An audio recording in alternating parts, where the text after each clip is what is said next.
Hut, and welcome to another edition of the Wednesday Work Show. Nick Hines of Sarge reporting for duty here.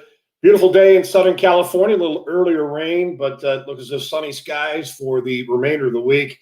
Big weekend ahead. And of course, this is probably of the Wednesday Work Show we've done, far and away. One of the most important, not to mention the fact they're going to bring in a special guest, a private clocker, renowned clocker, and I'm proud to call him a friend, Gary Young. But without further ado, let me welcome in our friend and our West Coast racing manager, Joe Moran. Joe, you've been a man on the run here over this past week and a half, but welcome back. And how's your week going so far? It's going good. Excited for Saturday and glad to have the Wednesday Work Show back. We took the week off last week, so glad to be back in action. Yeah, and I know that there were a number of the subscribers out there and viewers that were a little disappointed. You know, we're actually essentially kind of working on the mechanics and the infrastructure, to get this show kind of ironed out and silky smooth, if you will, out of the fact that we were efforting to get a special guest. We're fortunate, as you know, Joe, to be bringing on Gary Young. And I'm interested to hear what he has to say about Tiz the Magician. And remind the folks out there, we drew today for Saturday. Yep. How did Tiz draw for the big man? Tiz Magician Big Cap set as race 10 on Saturday. He drew 7 of 8. So obviously it was a little bit of I don't want to say a complete surprise, but a little bit of a surprise that Maxfield's coming into town. So it makes it a very competitive race with Maxfield, Express Train, Independence Hall. But anytime you're running a grade 1, you got to expect it to be tough. And if you want to be the best, you got to beat the best. So it'll be a good test for him. And, I think from a pace standpoint, there's not going to be a ton of speed, and it should allow him to be forwardly placed in that spot. Yeah, it's exciting considering that he's coming in off of that runner-up effort in the San Pasquale, as we had talked about with the Express Train, a horse that is certainly getting good. And he'll need to step his game up and turn the tables there. But reunited, as I say reunited, but Drayden Van Dyke staying the course on Tiz a Magician. So we're going to delve into that workout and be bringing in Gary Young to, kind of take us through the process, if you will, from a clocking standpoint, because as you and I go through the Wednesday Works on a weekly basis, we give our 2 cents, but it'd be nice to hear from the quote unquote expert in what he thinks. We've got a couple of works to talk about. Big shout out to C Money. And that's right. To be the man, you got to beat the man. Woo! I'll walk down that hallway. All right, Joe, let's jump into it. And first and foremost, it is the one Carpe Vinum. And I know that we've been patiently waiting the next step to get her back at the elongated distance, coming out of that 5th place effort in the grade 3 Astra back on January 17th. This is her most recent drill just 2 days ago. Yeah. And I would say for her, this was a solid work. I mean, simply a maintenance work here, but going solo, I thought she was, hitting on stride throughout the whole work. Wasn't being asked at all by exercise rider Hannah here in this work, but she's traveling smoothly, doing everything right. So we did get a target race here April 4th for her. So she still got a little bit of time, but by this work, simply a maintenance mode, keeping her happy and healthy and leading her to that way. Yeah, I think that's the key, the word healthy. Both of us had multiple opportunities to speak with Phil D'Amato. We alluded to, and let's not get too far ahead of ourselves with the next one. Hannah Bloom behind the seat. By the way, that wasn't Hannah Bloom exercising. No. Carpe Vinum. I'm sure she could do it all. Yeah, exactly. But let's take a look at that Carpe Vinum work again. And let's talk about the process that goes through our friend Phil D'Amato training. I did have an opportunity to speak with him because last week's work I thought was a little on the slower end. But in his mind, as he had said, she's very straightforward, and this is her. But I will say this, looking at her head carriage today, looking at her ears, this workout to me is a grade above what I remember from last week. Yeah. Yeah. And I mean, it's something that we've always talked about her. She's never been one that really catches the eye in the morning. I know it kind of gets repetitive when we say that. But truly, I mean, a lot of these turf horses, they don't like working over the Santa Anita main track. And even the training track, you don't see these horses working razor sharp times over this training track. We have some tighter turns on that training track. So, I mean, for this work, I think this was a solid work for Carpe Vinum. And, obviously we'll have 3 or 4 more works leading up to that race, but we got plenty of time, and hopefully we just keep her healthy up to that point. An answer for the folks why she would continue to train over the training track versus the main track. Well, that's just been something, we have mentioned it previously. When she first came into Santa Anita as a 2-year-old, she did have a couple works over that main track.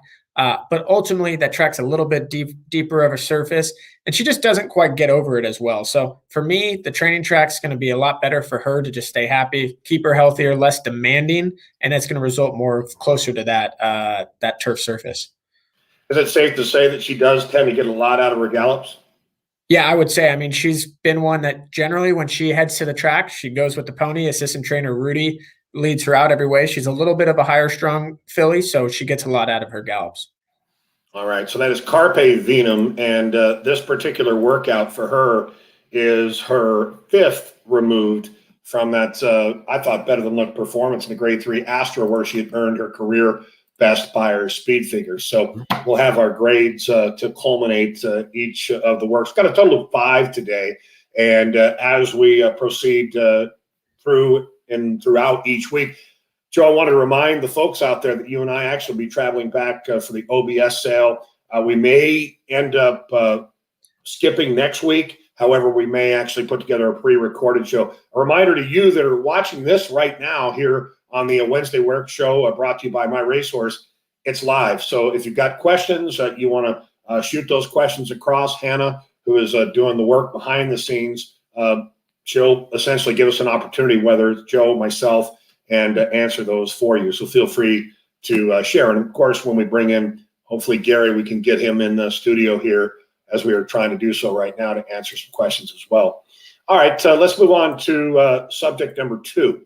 And that would be American Heiress. Now, I know that she's been a fan favorite for obvious reasons, not only being by American Pharoah. Had an opportunity on the My Racehorse live show last week to feature an interview, a sit-down interview that I had with Todd Pletcher. Tell us about this most recent workout for her, which also took place 2 days ago. She's had a total of 5 recorded works, this newly turned 3-year-old daughter of American Pharoah. Yeah, and I believe off the top of my head, this was her 3rd half mile since hitting the workout tab, and this would be the first one where now Todd's put her on the outside. He talked about that in the interview with you, how he'll change back and forth with these horses, working them on the inside, working them on the outside. I thought she worked very well again. I've been impressed with her since she's got into the Pletcher's barn. You see, during this work, you'll see the horse on the inside kind of want to get out a little bit on her. American Heiress, will maybe swap her leads a little bit. That I would have loved to see her stay on the right lead the entire time down the stretch. But all in all, she's a horse that I think she's a great traveler. I do think she is going to be a turf type as she further develops. But, I mean, she's done everything right. So she hasn't missed a beat. She stayed on a 7-day schedule. But you can see her rider sitting there chilly, hands tight, and just letting the horse doing everything right here. And you'll see that horse on the inside's kind of coming out on her a little bit. And now she straightens up here, and then she travels well down the lane. Yes, and our objective here is to try and get the fluidness in these videos that we're showing. So hopefully you're having an opportunity out there. If you're watching the show at this moment and it looks a little choppy, bear with us as we kind of work through that technical glitch. As we watch this workout again, as we do discuss and have discussed lead changes, and that was one thing, Joe, that I had an opportunity to speak with Todd Pletcher about. And, you talk about a prince of a guy, recently nominated, of course, and likely to get into the National Museum Racing Hall of Fame. He was able to push the interview back a day. I was dealing with some things last week, and he had no issues with it. But we talked about lead changes. So let's watch this workout again. And in my remembering her prior works, I remember her being on the inside. Correct. So being on the outside obviously changed things up a bit for her. So you can see as a stablemate, Streak, who was trying to do just a little more early on, then American Heiress jumped into the bridle. Let's keep an eye on them once they turn for home. Yep. And it would also be nice at some point if we could actually get some splits on these works. But watch her. You mentioned how she's trying to get onto her proper lead. You'll see here off the tip of the turn, where the rider is going to cue, and that's the quarter pole there. You'll see here about the 3/16 marker, right about there, he cues the lead change. Yep. So, and for me, I thought she was very comfortable. She did it within herself, but you can just tell by her head carriage, she's a little curious about the horse being on her inside versus where she had been on the inside herself. Yeah. So I personally am pleased with her progress. Physically looks fantastic. As you mentioned, it's her third half-mile drill. She's had a total of 5 out of the Dan Kirtana by Johar, which has turf written all over it. And as we well know, American Pharoah, he's turned out to produce a lot of turf types, but his dirt turf stat are exactly locked in at 14% winners, both on dirt and turf. So I wouldn't necessarily stereotype him as a turf sire, would you? No, not at all. And you've seen those, I would say early on, at least those turf runners were popping up a lot early on in his progeny. And now recently you've seen Merneath and you've seen a few with Bob Baffert been popping up on the dirt, and they seem to be able to handle both surfaces. That's for sure. All right. Having another opportunity to see her down through the lane here, American Heiress.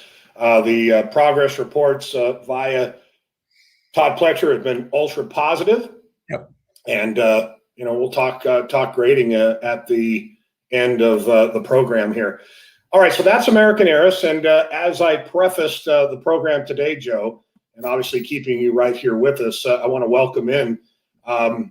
I'm very proud to call him a friend and obviously respect the work that he does. This is probably up at more of an earlier hour than the better part of the United States of America. And he certainly has earned his stripes.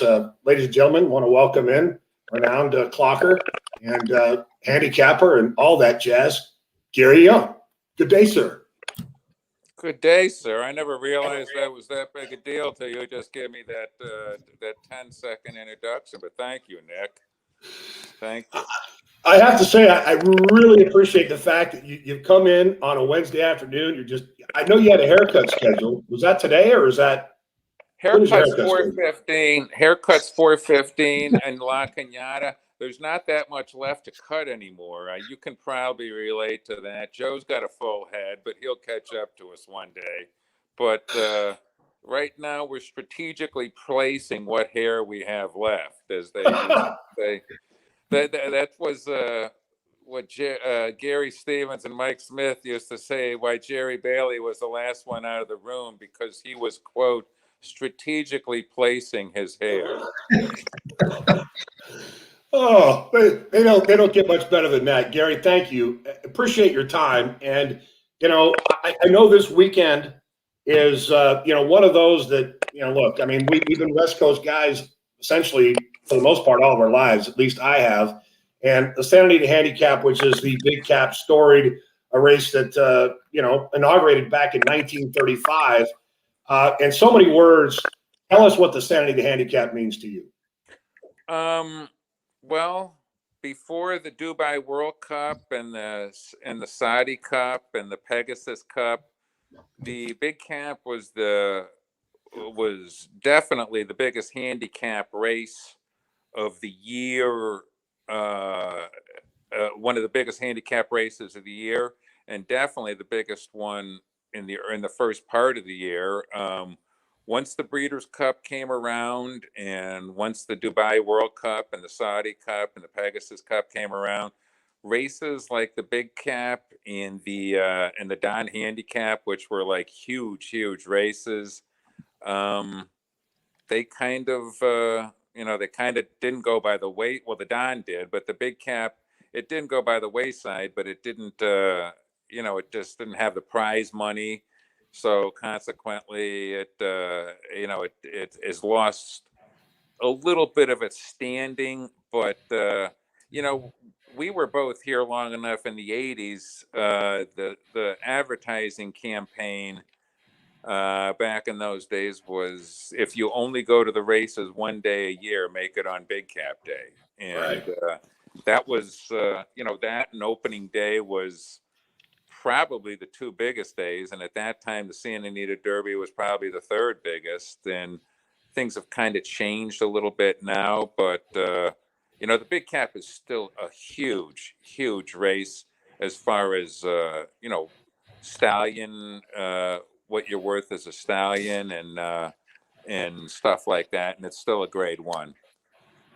Yeah, absolutely. And you know, obviously having you on the show today, various reasons. I mean, we're hoping to have you on in the nearby future as well to kind of walk us through and the concept of what we're trying to provide for the fans out there in the My Racehorse community as shareholders, even as just spectators or just fans of My Racehorse horses. Well, as you well know, Tiz Magician was entered in to the Sanity Handicap today for Saturday. And, you know, knowing, by the way, your hours, what time do you get to the track each day? Depends what time the Starbucks are open. You know, COVID really put a hurting on me. You know, on Sunday morning, it's tough to find a Starbucks open before 5:30, and I will admit I'm absolutely useless until I get a latte into me. So, but I usually pull in about 5:15, 5:30. You know, All right. it's Well, obviously, we've talked, and this, of course, this game is 365 days a year. There is no, the old saying is money never sleeps. And one thing is for sure, there was a horse that won a few weeks back in Dream Shaker that's entered this weekend that looks like a horse that potentially has, you know, next level ability. So congratulations, you know, horse that you had actually had your eyes on. Unfortunately, I was on the wrong horse. And after the fact, you're like, you looked at me and smiled and I knew you connected. So congratulations on that. All right, let's talk about Tiz Magician. Hannah behind the scenes is actually going to post up a couple of videos here. And I'm not sure which video we have, if it's the one furthest back or it's the more recent drill. Hannah, could you post up This is the most recent drill? Okay. So, yes. so Gary, we're bringing you in to kind of give us an analysis on what you're seeing here. This is a workout on February 26th, a 7-panel spin. Well, he breaks off. He breaks off behind a Muse and Missy, Astute and Missy P. And you know, I don't know exactly how it happened. Whether he was supposed to maybe not be as far back as he was. I mean, both those horses have shown uh, much better than average potential. He broke off a little bit behind them, maybe a little further than he wanted to be, and the rider kind of said, "Okay, we got to go." Well, at that point, Tiz Magician got to pulling a little bit, and I'm sure wasn't exactly what the rider or Mr. Mandela or anybody was really wanting to see, but he pulled a little bit more than you'd like to see. And when it came time to the top of the stretch, like I said, he was chasing two really nice fillies, and you know, rather than you know, empty him out or go to really urging him to try to catch up with him, the rider just sat on him, which was fine.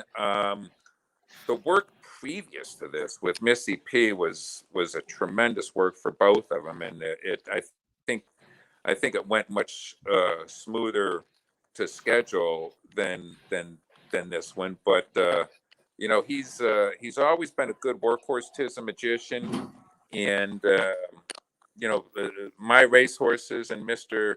Mandela's patience have been rewarded this year, but obviously it would be really a big rewarding and prize if you could take down the big cap. All right. So in this particular work, from your estimation, you know, I know you don't come with a grading scale, and I know we're kind of dealing with a little bit of an audio technical glitch here, but you know, from your estimation, is this the type of work that you want to see? Now, granted, this was last week. We're going to show the more recent drill here in a moment, but based on this workout here, you as a clocker, what type of grade or what's your estimation based on how this horse breathes?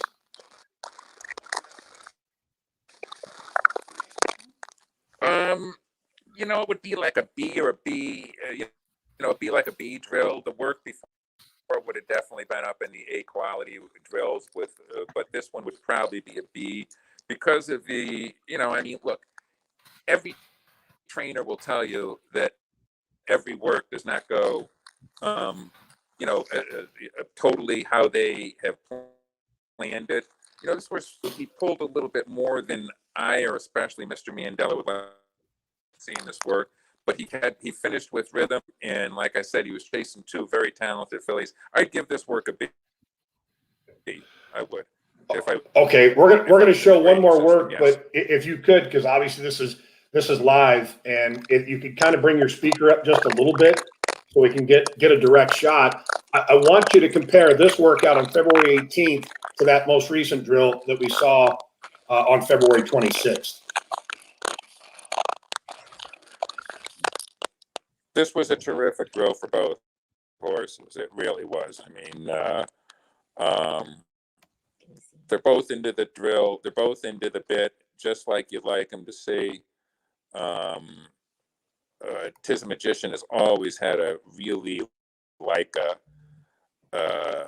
enormous stride. When he is in full flight, he is a very pretty moving horse. And to me, this drill was much, much, much more like you'd want to see. Nikki, you're on mute.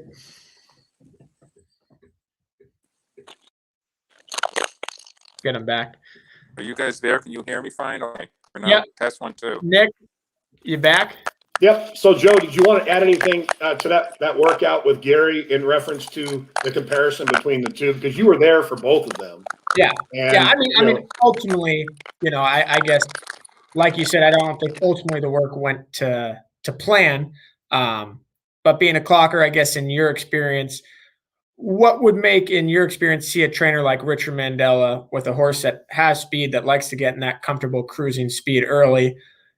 In your experience, not only with Mr. Mandela, but other trainers, what would ultimately make them want to work a horse behind horses like that before a race?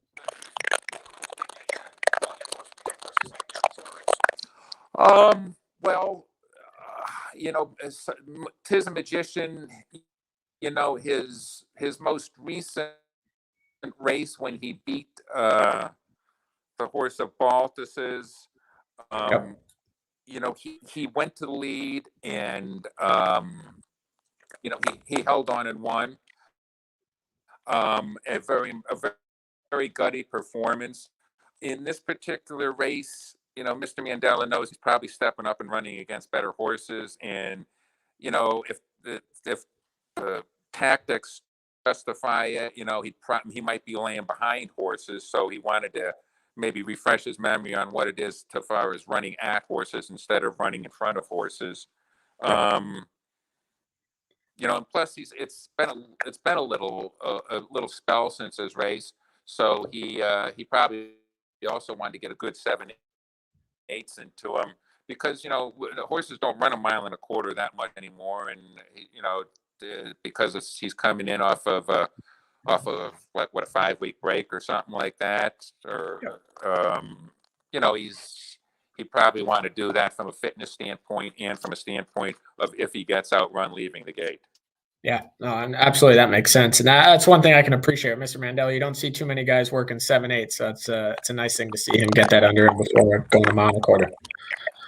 Hey, Gary, I realize you've got to run and get that haircut or get those hairs in place.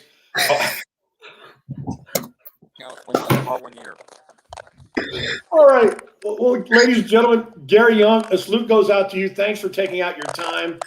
The joy of live network here. Thank you very much, sir. Thanks, Gary. We'll see you this weekend. Oh, I just, it's such a, I know from a viewership standpoint, if you're out there in the land of MyRacehorse, you're like, wow, this is difficult. It's just where we are. I mean, things will improve, I guarantee you. But if you listen very closely, you could hear what Gary was trying to say. But what I like, Joe, and I think you have to agree, is the fact that he was able to compare and contrast the two works. Yeah, and I thought he brought up a lot of good points. And It's an interesting thing. I kind of wanted to put him on the spot just with his experience on that last question. And he brings up a good point about, one, what if Tis Magician misses a break? You're running in a grade 1. We have horses coming from outside places. What if he doesn't break clean and doesn't get the lead?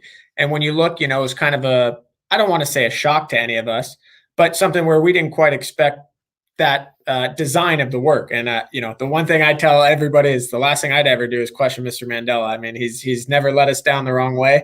And he's a master at what he does for a reason. He's a Hall of Fame trainer for a reason. And it was a very interesting point to what Gary brought to the table there. And it was the one thing that I can definitely appreciate. You get that 7/8 drill going into one of the biggest races of his career. And, from a fitness standpoint, he's going to be dead fit. And you saw him, regardless of his finish down the lane and getting separated from those 2 other workmates, when you see him fully gallop out, he ends up galloping past all of them. So, I mean, that's one thing. He's always galloped out strong, but that was probably the one thing that I liked best is despite that separation from the field, when he came through and galloped past those other horses, that's what I like. And what Gary mentioned, those 2 other horses that he worked with are quality fillies and mares. So I'm excited for this weekend. He's a pro horse now. He's older. So despite that work, I think he's going to be ready to go. Well, and of course, the late great Charlie Whittingham had won the Saturday Handicap 9 times, dating back to 1957 on up until 1993. But Hall of Fame trainer, our trainer, Richard Mandela, has won this 3 times, with the more recent being Rock Hard 10, dating back to 2005 with Gary Stevens in the iron. So good luck to Tis Magician this weekend. Obviously a major step up, but I like the fact that we're able to compare and contrast. And again, a thank you to Gary Young. And I can assure you the next time we have Gary on, we'll sort out some of those audio technical difficulties. It started great. Joe, I saw you sweating over there a little bit, but it's all good. Yeah, I had to wipe off the sweat off my forehead at the end there for a second. So no, we made it through. And I'm very happy he came on. I get to spend a lot of time with him in the mornings, and he's a very knowledgeable horseman, that's for sure. He's picked out a lot of great horses from the bloodstock side, and he definitely is. He puts in the work in the morning, so you can trust his opinion. All right, we're going to answer a question here from Tracy D, and then we'll get on with the work show. Thus far, we've had an opportunity to cover Carpe Vinum, American Heiress, and then bringing that special guest, renowned clocker Gary Young, on board. And our goal with the Wednesday work shows, as it has been with the MyRacehorse live shows on Friday, is to bring guests in. And in particular, I think either having a clocker or a trainer for these work shows, or even an exercise rider or a jockey for that matter. But if you've got ideas, thoughts, and opinions, feel free to send them on to Hannah, and we'll kind of sit down and as a roundtable kind of go through and see what best suits the program.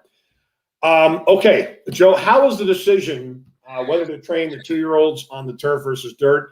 Is it in the horse's genes, or is it a horse trainer's preference, or a horse's trainer's preference? Yeah, well, this is I want to say a loaded question to begin with, because location of the horse could dictate even the opportunity to work on the turf. For example, California, you're not even going to have the opportunity to work on the turf. Looking towards Florida, the training centers, you're going to have a lot more opportunities to do that. A great example would be Quick Conversation, who we'll watch a little bit later in the show. She started working on the dirt. Ultimately, it came up to trainer Christophe Clement that he just really wasn't, I don't want to say pleased, but he thought there was a little more, she had more ability than she was showing in her works on the dirt. That led him to then try her on the turf. He's been ultra pleased. She's been working great since she's hit the turf course. And then sometimes it can absolutely come to the horse's genes. But I'll say usually you'll see horses always start on the dirt. It's just a surface they're going to train on a daily basis. So until they really show something that maybe they need that surface change, I don't think you'll ever really see them start automatically on the turf. Yeah, I think you answered that to a T. But I do think, Tracy, that, when you look at horses and pedigrees, that trainers, sometimes they have their mind made up in a roundabout sort of way, which unfortunately that's kind of life in general. I mean, if, for example, Joe, if let's say your father won the Heisman Trophy, and let's just say that you were playing, you were playing football as a junior, say when you were 12 or 13, there's the expectation that you could be a high-end athlete. I mean, it's just like at a pedigree when we're at a sale. For example, we go to the OBS and training sales. When Quick Conversation was purchased, it was in the back of our mind that potentially she could end up being a grass horse. Now, our hope, why? Well, because the pedigree would suggest not necessarily entirely, but her action. You know, horses may have a more of a daisy cutter knee action type that might prefer the turf, or there might be something in the maternal line. For example, we talked about American Heiress and how the American Pharaohs have done on turf. And we look at the dam side with Johar, and there's some rich turf blood there. So that's where it comes into line. But look, if we have the opportunity, and I'm speaking as a former trainer, to train horses on a regular basis over the turf, I think it would be a wonderful thing. And I personally believe it would keep these horses sounder. Yeah, no, I agree. I always think it's a benefit. Definitely, if you have a horse that's running consistently on the turf, I'm a huge fan of having my horses work on the turf. We have a horse with the Edge program, Yes This Time, that I think it's a huge benefit. Every single work at Palm Meadows, he gets to train on the turf. And like you said, when it comes to the soundness, it's going to be a lot easier on them as well. All right. And by the way, to get those suggestions in, Hannah, our social media correspondent, she will place her email on the screen below. So Abhi Chomo, keep an eye on the ticker tape to the bottom there. There it is, Hannah at MyRacehorse.com. All right, well, let's move on to the next work at hand. And once again, a horse that did have an opportunity to sit down and speak to Todd Pletcher. Not only did he train the sire, but he trained the sire for the partner, our partner, there at the Twin Creeks in Randy Goulat, Mission Impossible, in excess of earnings of $1.2 million. The sibling to this particular horse, Deep Cover, Vince Ramos, who would earn $374,000, and Todd obviously having his hands on him for Windstar and Twin Creeks. But let's take a look at this drill, Joe. Half mile spin. It seems to me, based on this workout, that things are starting to get a little tighter with him in a positive way. Yeah, I've been a fan since he's started on the work tab with Todd, and he's just got a way of going him.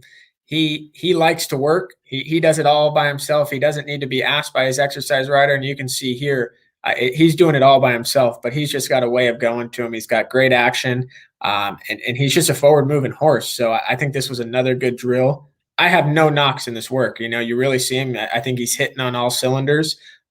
Maybe my one knock here would be I would have liked to see maybe a touch of a better gallop out, but he's still in the early stages of his work pattern. I want to say this is his second, maybe third half mile here.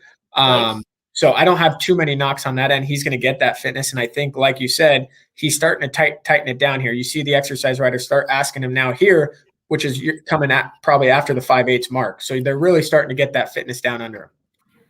Yeah, I would agree. You know, the one thing that I recall as you and along with Joe Mishak, as we recruited Deep Cover, this horse is very deep spirited. And the one thing that I connected with, you know, he wasn't like an overall masculine horse. Yeah. You know, he kind of had a little bit of a finesse about him.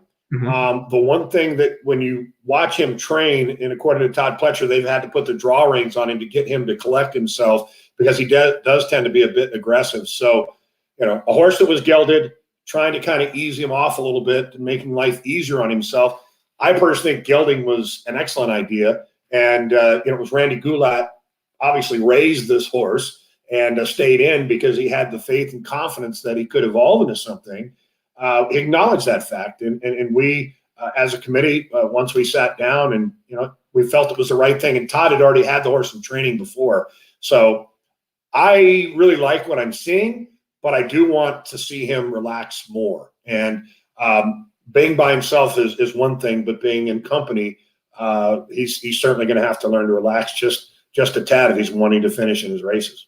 Yeah, no, absolutely. I can't disagree with that. And you can see that kind of with him wanting to throw his head a little bit to start each work. I will say, I think it's gotten progressively a little bit better each week, but I still think there's a ways to go, as you mentioned. All right. As far as the timing, it was interesting, that conversation with Todd is that, I was of the impression that Deep Cover might be a little behind American Heiress, but because he'd been through a 2-year-old training sale, he might actually leapfrog her. You know, we always talk about the world of perfect imperfection, or the perfect world and a world of imperfection, if you will. Yeah. And if things were to go perfectly, how far off would you say, in your guesstimate, that this horse would be away from running? Don't take my words 100%, but I would say he could possibly be ready in 5 weeks, 6 weeks. That's exactly about what Todd Pletcher had posted him. So nice work on that estimate, because he does look fit. I mean, he's coming along, and we're going to start to see some gait drills and some gait works, and it's exciting to see him progress. For me, it's like anything else. I mean, you have your favorites, and thankfully, I've got one child, one son, so he's my number one. And I know, obviously, between your mom and dad, your brother Mikey, and your sister, how it all works out. But at the end of the day, there's just there's a certain extra, and I know, like American Heiress for that matter, she's had like super fans, and I think, just knock on wood, we're sitting on a really, really nice group here. So I'm pleased. You're pleased. Yeah, very pleased. All right. Again, we're not, it's one of those things where we don't want to sugarcoat it. Yeah. You and I both, we talked about Tiz Magician. Gary Young came in and, comparing the two workouts, the work two back was better than the more recent drill. But, and I'm sure that if we sat Richard Mandela down and says, hey, is that exactly what you wanted? Likely it wasn't, but you learned something from it. And the main thing, as you had said on the Gallop out, Tiz Magician seemed to have gotten something out of it. Yeah, 100%. Right? Yeah, okay. 100%. All right, let's move on to the next subject. And you touched on this one. This is a daughter of Frosted, a quick conversation and training with Christophe Clement. By the way, Christophe Clement, congratulations. A recent nomination to the National Museum Racing Hall of Fame. Quite an accomplishment. Christophe, a highly respected trainer. He pointed out the fact that he wasn't as happy with her training over dirt. So he switched her over to the grass. Walk us through this workout.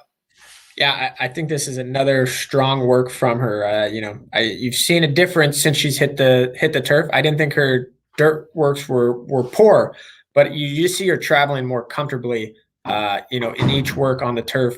One of my favorite parts when we rewatch this work is that when I originally watched the work, I thought her workmate on the outside started to get asked a little bit, and I thought the workmate was going to go right on by Quick Conversation. Quick Conversation was well in hand, responded competitively on her own, and then kind of kicked back away from that workmate, gallops out well. So I thought this was another strong work from her. So I'm happy with what I see with her.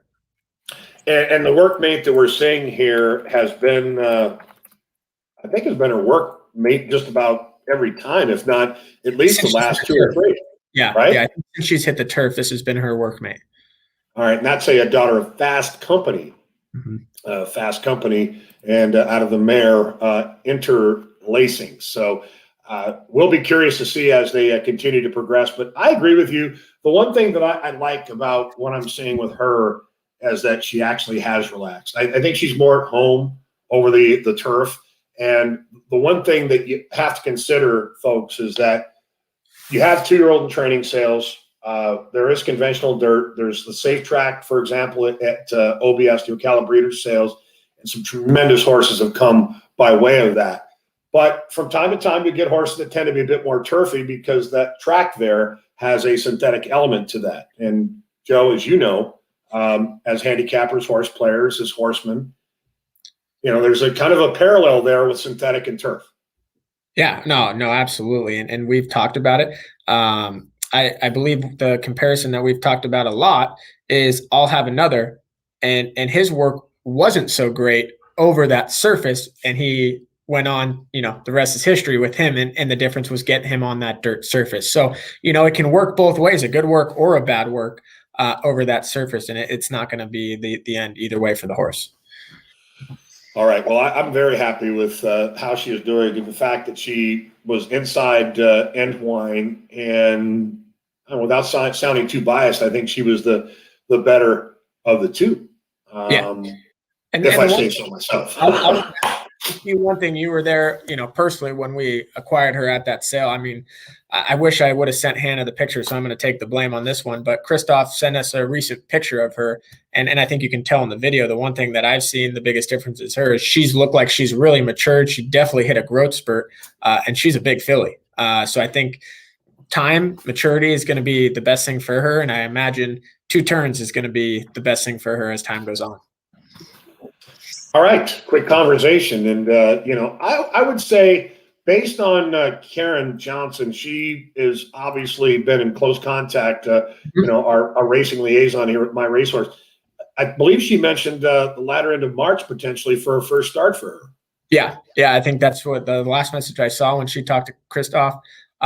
Whether that comes, Christoph has, runs horses both Tampa and Gulfstream, wherever the right spot comes up. But I would imagine we'd find a turf race at either Tampa or Gulfstream to start her off towards the end of March.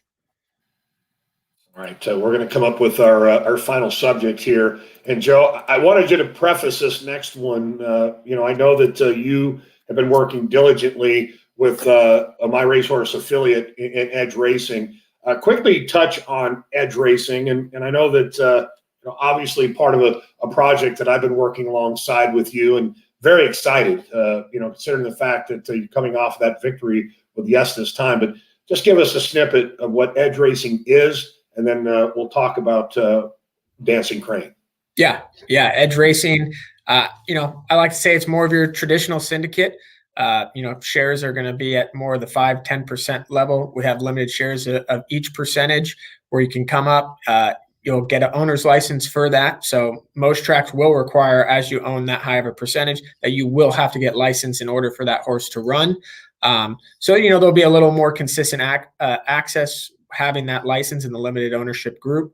And, we're looking for horses a little bit different than My Racehorse. And My Racehorse, we have some horses that are consistently at that stakes level. We're playing at a higher level at the sales. So with Edge Racing, due to the price point being significantly higher to purchase in, we're trying to actively acquire horses between that 50, 100,000 range. And that's something Nick and I have been working very hard with, trying to find prospects. And this is our 3rd prospect. We've been lucky enough with our first 2 prospects to win in 3 starts. So we're 2 for 3. And we're looking to keep the luck going this upcoming Saturday with Dancing Crane at Santa Anita. Indeed, exciting. Not only the fact that you're running for a primetime purse, but with the Sunshine bonus of $35,000 plus an additional. Are they offering up $3,000 shipping? Yes, $3,000 for shipping plus that 35%. Yeah, so that puts a purse prospect there of over $100,000. So Dancing Crane arrived in Southern California. This was her first local drill. Trainer Mark Platt, what are your thoughts here on Dancing Crane? Yeah, so this work was simply a maintenance work for this filly. After we privately purchased her, we sent her to Ocala where she was able to get a breeze. This was her first spin over the Santa Anita training track. And the purpose of us working her on the training track was the Santa Anita main track's going to be a little more deeper. Since she's only been here for a limited amount of time, we wanted to put her on the surface which she would be most comfortable with, most used to, compared to the Tampa and Gulfstream surfaces. And I thought it went well. She's a fast filly. She wants to go, as you can see, she's kind of wants to carry her head up a little high when the work first starts and when the exercise rider doesn't truly let her truly sprint. But this is all she needed to do. So Mark was really happy with her. She's beautiful in the flesh. And you can see Kelly McDade, she rides at nighttime at Los Al Thoroughbred. Great rider. She was aboard Dancing Crane in this workout. Intentionally, she kept her wide going into that first turn, mainly due to because Mark did not want her to go too fast. She's dead fit. With the race coming up on Saturday, this work being Monday, this was all that this filly needed to do. So she's had a total of 6 career starts. She's won 3 of 6. She's never finished worse than 4th. Daughter Tapiture, who's the leading 3rd crop sire out of that first defense mare, with obviously having the Bobby Frankel ties in below. It's interesting with her that she too has been known to train with draw reins. The previous trainer, Darian Rodriguez, I had asked him, I said, is it because she's a runoff? He goes, no, it was she'd want to carry her head a bit high. You get the proper rider, would enable her to drop her head and, help to kind of gather herself. So, she and Deep Cover at least have that in common, that they tend to train that way. But she's getting over the ground very well here.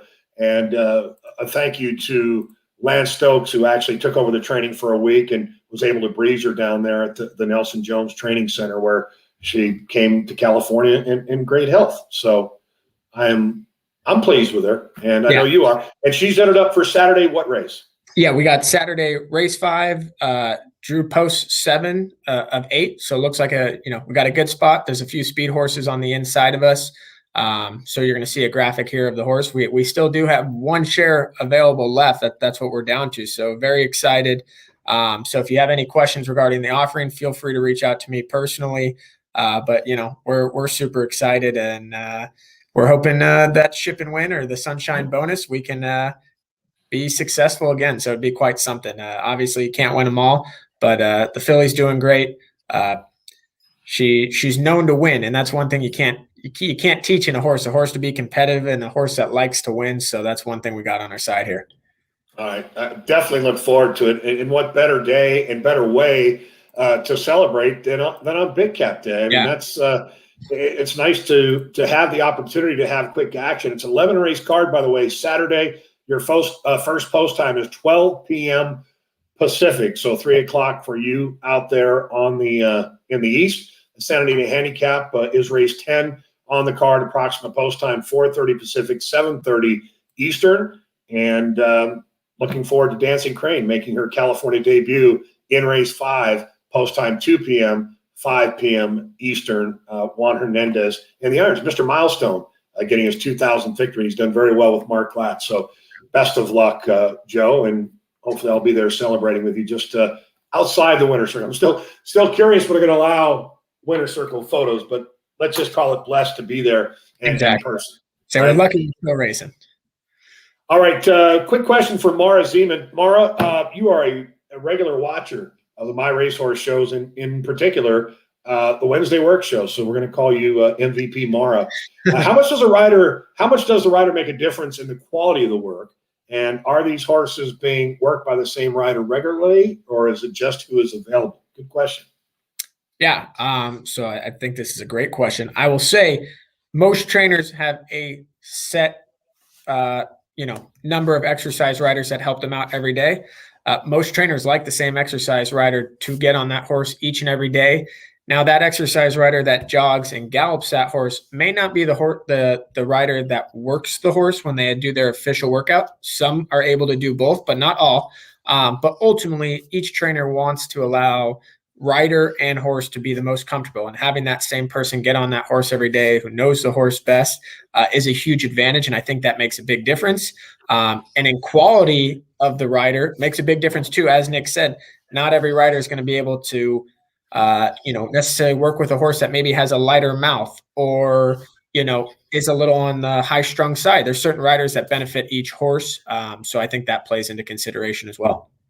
Yeah, I think the other point is that, you do get jockeys that will actually breeze a number of these horses. Due to the COVID-19 pandemic, Mara, at Santa Anita, it's a bit indifferent because if you were to wanting a jockey to work your horse as a trainer, you'd actually have to lead them into the saddling paddock. So it's a bit more of a process, so you won't see as many jockeys breezing at Santa Anita as you regularly would, because it's kind of a given that there are a number of trainers that like the jockey to get acquainted with the horses they're going to ride by way of breezing them in the mornings. And I can just tell you this, and Joe can attest to that, is that your exercise rider is your quarterback. And if you get the wrong rider, you don't have the right rider who has a clock and can abide by the instruction. Because, look, as a trainer who's actually standing on the ground or sitting on a pony or standing by the rail, that exercise riders are out there, manning the controls of the horse, no matter what you tell them.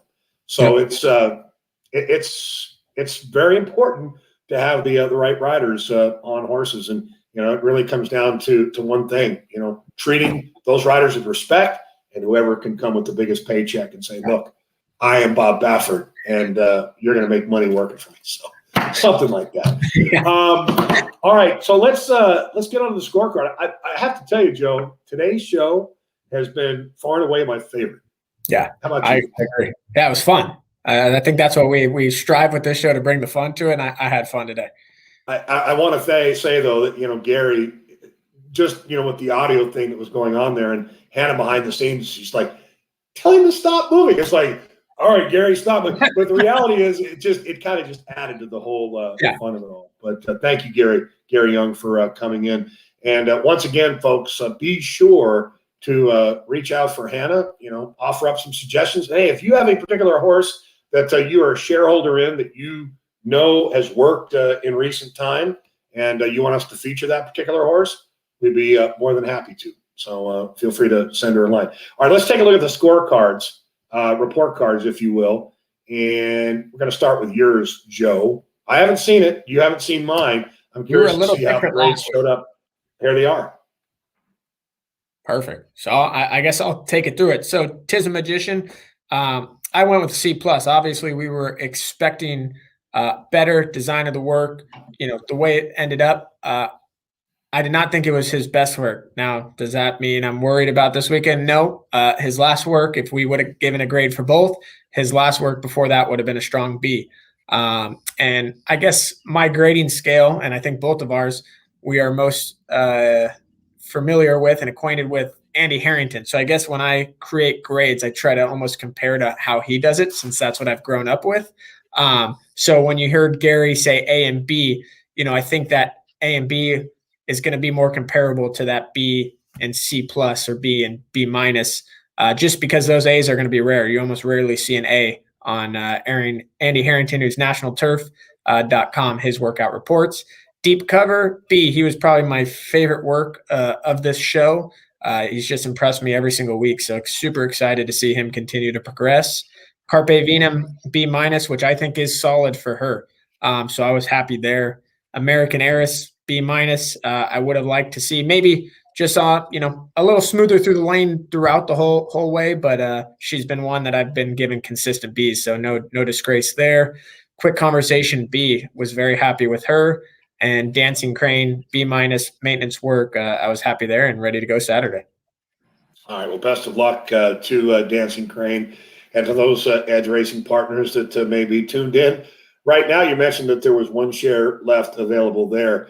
All right, we'll take a look at my scorecard, and I would say that we're pretty similar, actually. Okay. And as we transition over to that, and there it is. I mean, it's about as close as you can get. Now, granted, Tis a Magician, I wouldn't be too harsh on it, but my thinking was it didn't necessarily pan out the way, from a spectator standpoint, that you would have hoped for.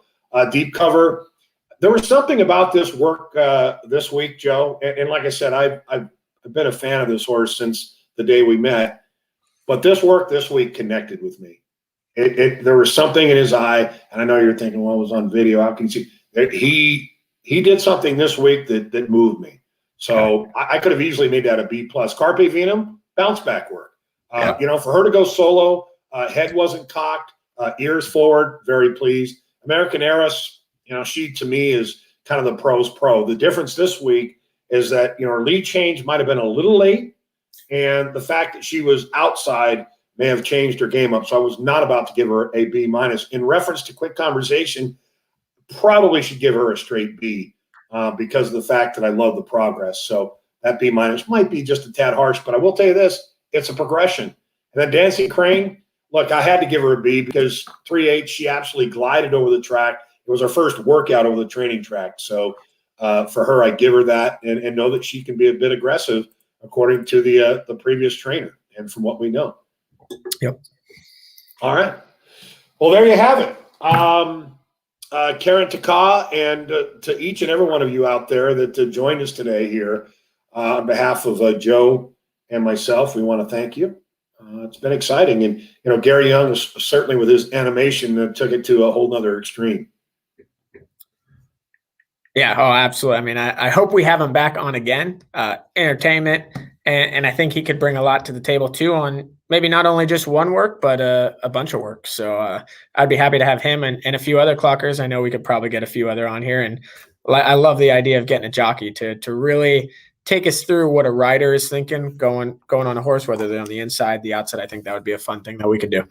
Well, I think one of the ideas of having a trainer on, say, for example, if we were to bring, just using this as an example, if we had brought Gary or Richard Mandela in to talk us and walk us through the Tis a Magician workout. So we are certainly going to make that a point to make it happen. So you also had an announcement on an upcoming worker. Is that right? Yeah, I just want to say I know a lot have been waiting for it. I got a text while we were on the show from Gary Mandela, popular demand, who we've been waiting his comeback. He's been galloping steadily. He missed a week just having a temperature, but he's been back steadily galloping. He'll have his first breeze back this upcoming Saturday. So excited to see him back in action. It'd be great to see him on the work tab. And in addition to Bella Chica, as she continues to develop, we'll have those works for you. We're trying to essentially work out our travel schedule because a week from today, you and I will be en route to Central Florida. Yep. And with that, unfortunately, we probably could somehow, but I'm not sure we can get a work show done while we're on the plane, but we'll figure it out. We'll see maybe like you said, maybe we'll do, it won't be the live show, but maybe a pre-recorded show the night before we go out. So we keep it going. All right. Either that, or perhaps we will, delay it and try to create some sort of a time in which we can do it. But folks, thank you so much for tuning into the Wednesday Work Show. Once again, thank you to Gary Young and, of course, Hannah Bloom behind the scenes doing a wonderful job of producing. And best of luck to Tis Magician in this weekend's Grade 1 Santa Anita Handicap. And, of course, now participating in an opportunity to get that Wild West bonus, offering up $1 million for a horse that wins the Santa Anita Handicap, the Gold Cup, and the Pacific Classic. It should be very exciting. I know I'm looking forward to it. Yeah, I can't wait. And the whole card in general, Saturday's entire card is a great day of racing. So I'm just excited for the whole day of racing. And anytime you're in a Grade 1, that's something special. You bet. Joe Moran, the pleasure has been all mine, sir. The salute goes out to you. Once again, a big thank you to those shareholders, fans, spectators, whoever you are. We know this wouldn't be possible without you. Enjoy the rest of your day. Enjoy your weekend. And hopefully, until next time, we'll see you in the winner's circle. Go, 'Tis a Magician. Hoorah.